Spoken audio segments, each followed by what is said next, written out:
Let's talk about power chords. Power chords are so much fun.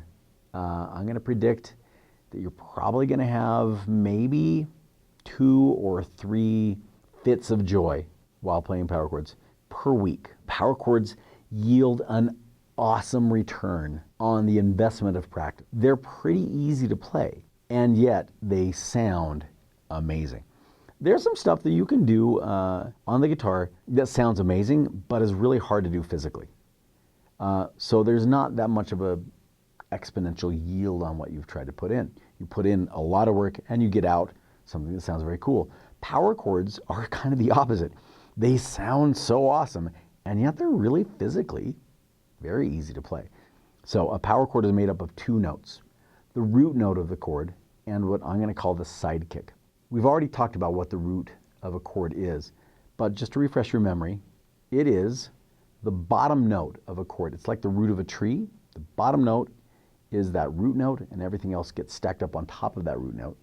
Just like the tree is the bottom part of the tree and everything else grows up on top of it. So the bottom note of a power chord is the root note. You just simply find that root note on your E string or A string with your index finger, with your first finger. For example, let's say we wanted to play a G power chord. We would find the note G with our pointer finger on the E string or A string. I'm going to say we're going to pick the E string. Now if you remember the dot trick, the first dot on the E string is the note G. So I'm going to put my pointer finger on the G. Watch how easy this is. Ba-bonk. Okay. Now, a power chord is made of 2 notes. The root note, which I just fingered, the G, and then what I'm going to call the sidekick. Now that's not an official musical term. You can't use that across the world and people go, oh, the sidekick, sure. That's a Davism. But I think it's going to make sense to you and help it lodge it in your mind what the sidekick is. It's an extra note beyond the root.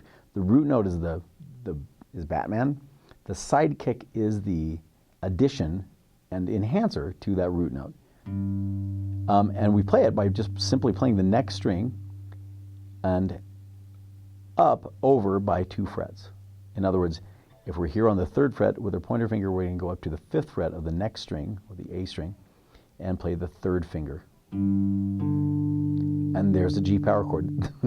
What? That's it? Yeah, that's it. G power chord is 2 notes. The root note, the G, and then the sidekick.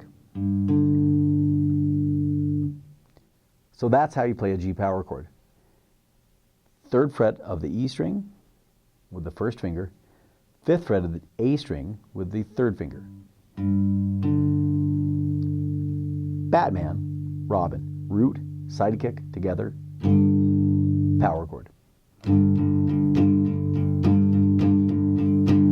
Now the cool thing about a power chord is that you can move that power chord around. It's a mobile chord. So you can play it on a G, but it's no harder to play a G sharp power chord, and all you have to do is move over by 1 fret. Now the root note, the Batman, the root note is on G sharp. The sidekick is now on the 6th fret. And we've got ourselves a G sharp power chord. Here's an A power chord. Here's an A sharp power chord. Here's a B power chord.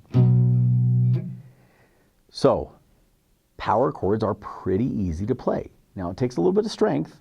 I'm going to use that thumb back behind the neck to get some strength, but they're really actually pretty easy to play.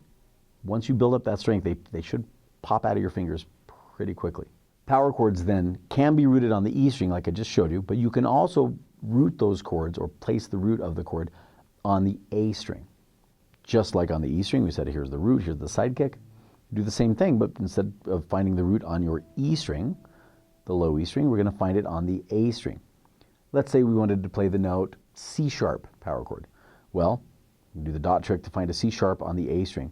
Dots on the E string are G, A, B. On the A string is C, D, E. So we need a C sharp, so I'm going to go G, A, B, C sharp. So I've now found a C sharp with my pointer finger on the A string. I slap on the sidekick, 2 frets higher on the next string, and there's a C sharp power chord. Now you'll notice that when I'm on the A string, rooting chords on the A string, I'm using the tip of my finger to mute the low E string. When we're playing power chords, we tend to play pretty aggressively, and something needs to mute that low E string. If it's not muted, you get this. And I hope you hear that that's not a very good sounding chord. So we need to mute the low E string. Now, there are some people who bring their middle finger across like this to mute it. But there's some trade-offs there that are not really worth it. The best thing to do is just extend your pointer finger, mute the low E string by the tip of the pointer finger, making contact with it. You're deliberately going to get a dead note or a dead guy or a Bernie. Just to recap, to build power chords, you find the root of the chord on the E string or the A string with your pointer finger, and then ka-boink, you just slap on the sidekick note, which lives one string higher and 2 frets higher with the ring finger, and you're done. It's as simple as that. So there's a G power chord. My root is on the G, sidekick. Here's a C power chord. I'm just going to go to the A string. There's the 3rd fret, which is a C. There's the sidekick. Here's a D power chord. A string, 5th fret is the note D. Slap on the sidekick.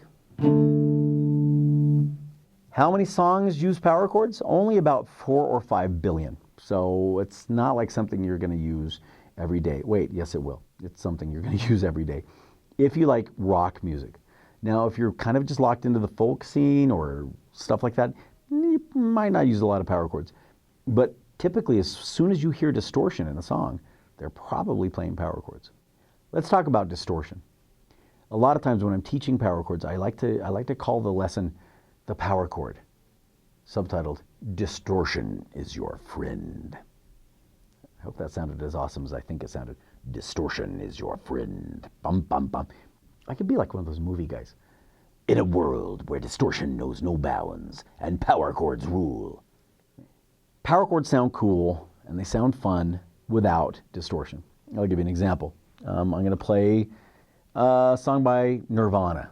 It's going to use an F power chord, a B flat power chord, A flat power chord, and D flat power chord. All I have to do is find those roots. F is the 1st fret of the E string. I play that with my 1st finger. And I'm going to slap on the sidekick. B flat is the 1st fret of the A string. So I'm going to go to the 1st fret of the A string with my pointer finger and slap on the sidekick. A flat is the 4th fret of the E string, which I'm again playing with my 1st finger, and then adding the sidekick. And then lastly, the D flat chord is same thing. On the 4th fret of the A string, I'm putting my 1st finger, which is the root, and then adding the sidekick.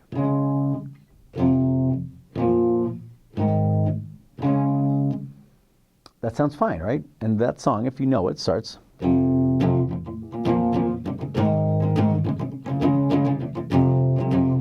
Right? And that sounds all good and well. But then something magical happens at about, 8 measures into the song. Kurt Cobain plays that riff.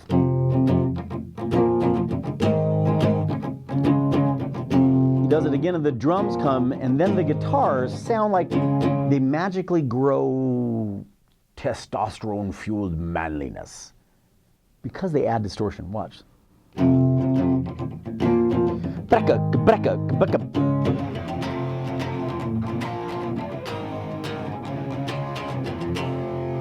The only thing I changed was, you can't see it, but down on my feet is the distortion pedal.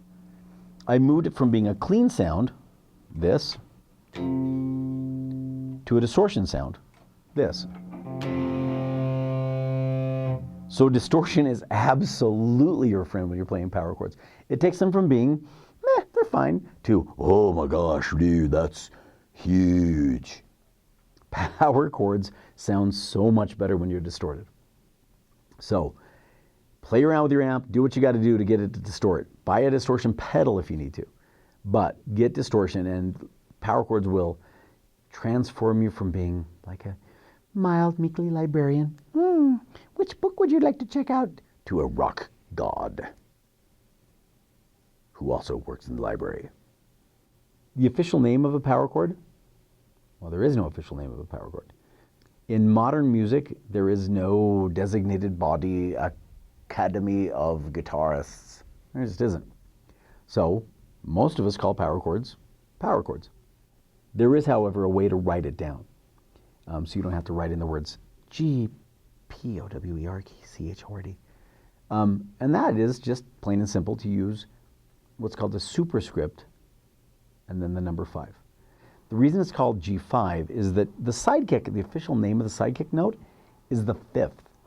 Now, moving down the line a little bit, we're going to talk about what a major scale is and stuff like that.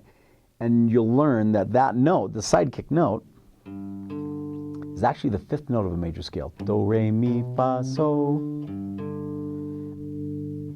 So, I just made a musical solfege joke, and all the music wonks out there that might see this go, oh, he was being so clever, but I didn't mean to, it just kind of happened. It's the fifth note of the major scale, therefore we call it the fifth. And the name of a G power chord then officially, if you want to call it that, but when you write it down, is 5, G5. Let's talk about how to play the power chord and with an alternate fingering. Most people, when they play a power chord, use their first finger and third fingers to do the job.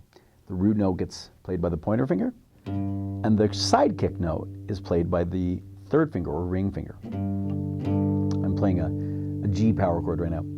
So there's the root, there's the sidekick, but about 25 to 30% of us choose to play that sidekick note with our pinky instead. I am one of those people.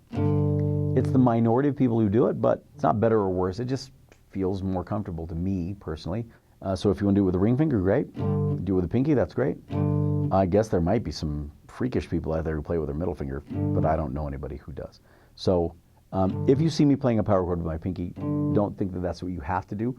Try it both ways and see what feels more comfortable to you.